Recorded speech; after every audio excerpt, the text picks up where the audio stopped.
semuanya baik-baik aja ya, Sel ya. Amin.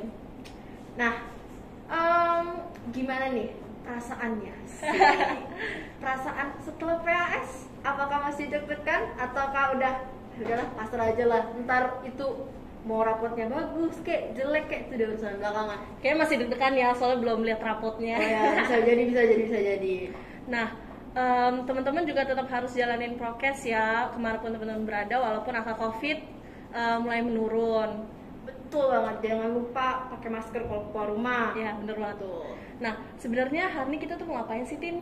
Sebenarnya hari ini kita mau ngelakuin hal yang spesial nih, Gisel. Tapi sebelumnya, kita dari tadi tektokan berdua. Iya, bener. Kita perlu mempertanyakan, mereka tuh sebenarnya kenal nggak sih sama kita? Kayak belum pada kenal ya. Enggak deh kayaknya. Oke, jadi kita perkenalkan diri dulu. Nama aku Gisel. Dan nama aku Christine. Nah, baru kita masuk. Sebenarnya kita tuh pengen ngapain sih di sini, Tin? Nah, jadi hari ini tuh hari yang sangat spesial, Gisel. Karena hari ini kita bakal ngobrol-ngobrol santuy. Nah, sekaligus hari ini pertama kalinya BBW itu dimulai. Wah, kayak seru ya teman-teman, kita bakal ngobrol-ngobrol. Tapi sebenarnya BBW itu apa sih artinya? Jadi BBW itu adalah BBW Broadcasting Media Sel, atau bisa dibilang ini ya wadah lah untuk anak-anak BBW yang mempunyai minat dan bakat di bidang broadcasting, jadi mereka bisa terjun di sini gitu. Terus caranya kita untuk menyalurkan bakat kita lewat BBW ini gimana? Nah, salah satu caranya itu kita bisa bikin podcast. Wah, tapi kayaknya kalau podcast kita cuma berdua nggak seru ya teman-teman. Iya, tenang aja Gisel. Aku sih sudah mempersilahkan, enggak dong. Sudah menyiapkan, enggak juga. Sudah mengundang. Nah, sudah mengundang bintang tamu asik yang sangat spektakuler. Guru kece. siapa tuh kira-kira? Guru asik. Siapa lagi yang pasti kita undang? Pak Yaya.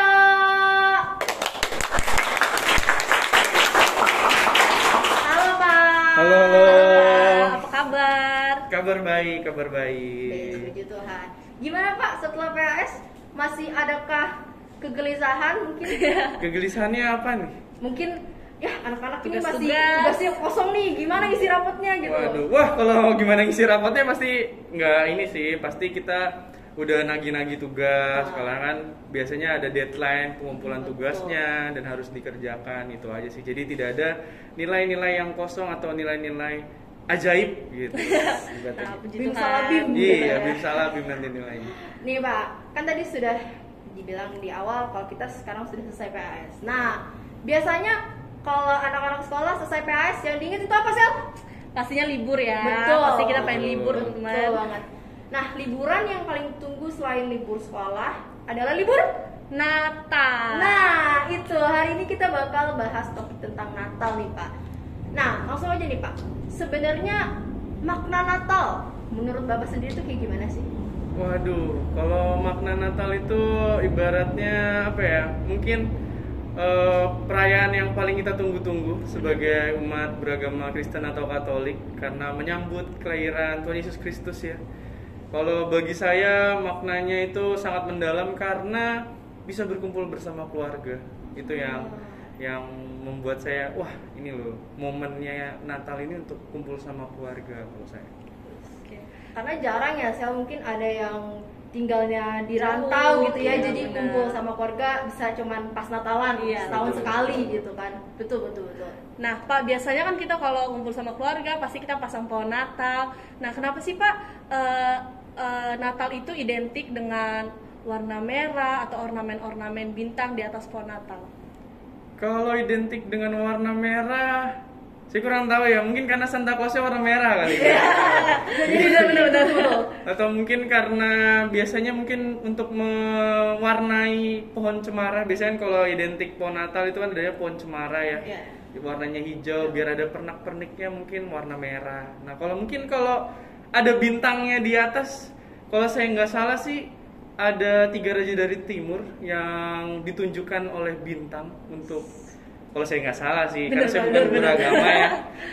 Jadi untuk ditunjukkan ke tempat kelahiran Yesusnya itu, kalau nggak salah ditunjuk oleh sebuah bintang. Ternyata maknanya mendalam banget ya Sel. Dalam banget sih kalau menurut saya sih. Nih Pak, tadi Bapak bilang kan untuk mewarnai kan ada kan cemara hijau, terus kita tambah pernak-pernik ada warna merah, emas dan lain-lain. Nah, biasanya ketika ada kemeriahan itu terciptalah suatu momen. Nah, selama ini nih Pak, ada nggak sih momen pas Natalan gitu Pak, yang berkesan banget buat Bapak kayak itu kayak pengen diulang lagi, ada nggak Pak? Kalau mungkin setiap momen yang kita tunggu-tunggu, kalau saya ya, bagi saya sih setiap momen Natal itu pasti saya tunggu karena di situ, di mana momen itu saya dan keluarga bisa kumpul bareng, bisa bercerita bareng-bareng, kumpul, makan bareng. Karena kan kadang di tengah kesibukan saya sebagai guru, kakak-kakak saya, adik saya juga masih kuliah, jadi kita juga jarang kumpul, jarang ibaratnya bercerita-cerita. Jadi ketika momen Natal kita gunakan untuk kumpul bareng, foto bareng. Yang paling berkesan bagi saya ya ketika momen Natal ya ketika kita bisa kumpul bersama. Karena kan ketika kamu sudah, menurut saya ketika kamu sudah jauh nih dengan saudara kandung kamu sendiri nih, untuk meluangkan waktu kita hanya bisa mungkin bertanya via handphone, WhatsApp dan lain sebagainya, sosial media.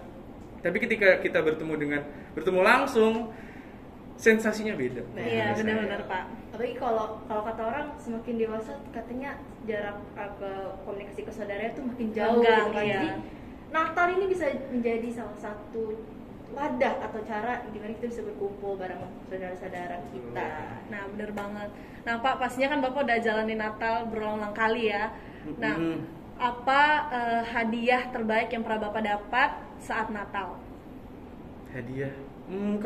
Karena di keluarga saya tuh identiknya kita jarang memberikan kado ya. Karena kalau waktu saya kecil sih jujur ketika ada pohon Natal itu pasti dibawanya kado-kado semua, hiasan gitu ya.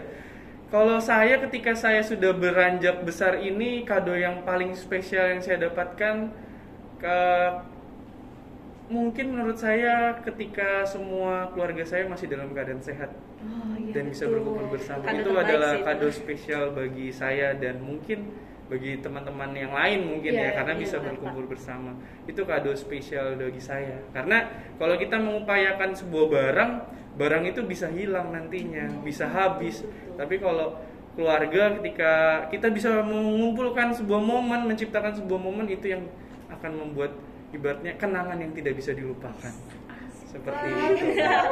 Apalagi di zaman pandemi kayak gini kan kesehatan tuh nomor 1 ya. Iya, benar. Gitu. Nah, Pak, kita juga bilang kalau waktu kecil di bawah pohon Natal pasti ada kado. Betul. Nah, itu bagi sebagian orang menjadi sebuah tradisi atau kebiasaan. Nah, untuk Bapak sendiri, selain tadi kumpul-kumpul sama keluarga, makan bareng, foto-foto dan lain-lain, ada nggak sih Pak kebiasaan lain atau hal unik yang Bapak lakukan saat Natalan gitu? Hal unik ya. Mungkin sama seperti keluarga lain ya, kita berdoa ke gereja dulu. Cuman kan karena pandemi ada yang dibatasi gerejanya sekarang. Mungkin hal uniknya nggak ada kayaknya sih. Biasanya cuman kayak tukar kado, kita antar, misalnya saya dengan kakak saya, kita udah namain ini kado untuk kakak saya yang pertama misalnya. Biasanya kita tukar kado sih, identiknya sih. Atau mungkin ada nggak sih Pak kayak kan saat kumpul mungkin kayak ada masakan gitu yang harus disajikan atau ini nih harus ada pokoknya waktu Natal gitu. Kalau di keluarga saya makannya gampang sih. Jadi kalau apa aja masuk ya Pak? Biasa masak-masak paling biasanya sih kita mie sih. Karena kalau mie itu identik dengan, kalau di kepercayaan lain mie itu identik dengan biar umurnya panjang, biar rezekinya, biasanya seperti itu. Biasanya identiknya kalau Natal pasti ada mie gitu. Kalau di tempat saya. Sama biasanya kue-kue gitu. Wah, kalau kue-kue itu cemilan-cemilan yang bikin kita naik ya berat badannya ya. Biasanya sih ada kue putri salju ya kalau saya nggak salah ya. Ada nastar gitu tuh pasti ada. Nah Bapak kan nyemil tadi tuh, ikut bantuin nggak tuh Pak? Nggak tuh ngulur. Biasanya saya tim bagian ini ya, Habisin. pencicip ya kalau saya. Rasanya udah pas belum gitu ya. Biasanya kalau rasanya udah pas, biasanya habis. Kalau rasanya belum pas masih ada sisa biasanya. Tiba-tiba hilang gitu. Iya. Sisa doang bisa sajinya udah habis. ya. Memang keren. Oke. Nah, Pak, kan biasanya kita udah cerita-cerita tadi tentang Natal. Biasanya kan Natal itu berkaitan dengan akhir tahun ya, tahun baru. Nah, apa sih harapan Bapak untuk kita semua di tahun 2022? Harapan saya yang pasti kita memiliki kebahagiaan lah.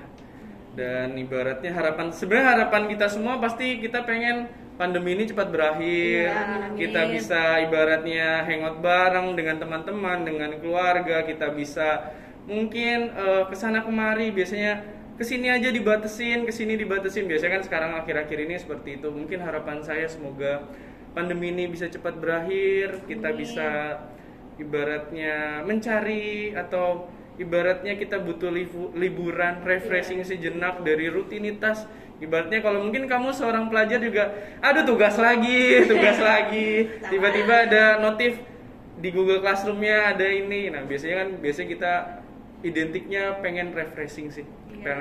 Semoga di tahun 2002 pandeminya sudah berakhir, kita bisa refreshing sejenak, kita bisa mencari atau menemukan kebahagiaan kita masing-masing. Kalau kamu mungkin kakak-kakaknya punya pasangan atau punya keluarga, bisa nyari kebahagiaan bareng-bareng.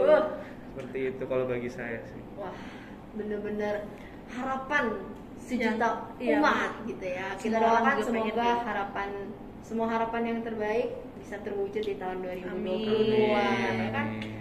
Saya nggak kerasa seru juga ya ternyata ngobrol-ngobrol kayak gini, asik banget wah.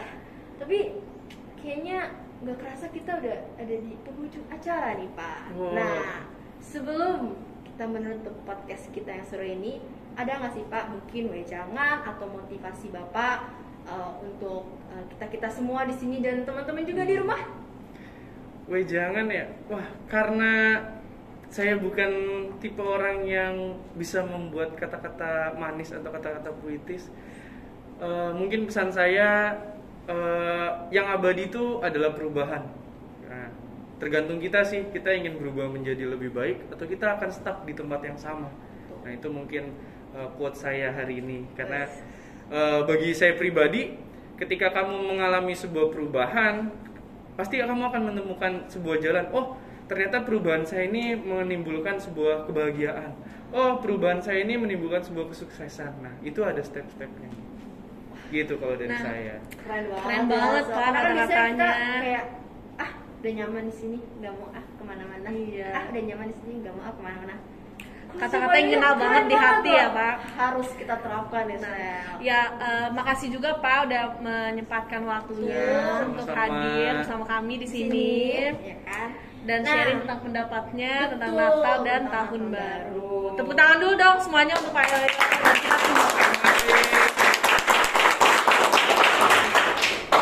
Wah, teman-teman nggak kerasa nih. Tadi udah dapat wejangan banyak, udah dapat sharing-sharing banyak juga dari Pak Yoyo.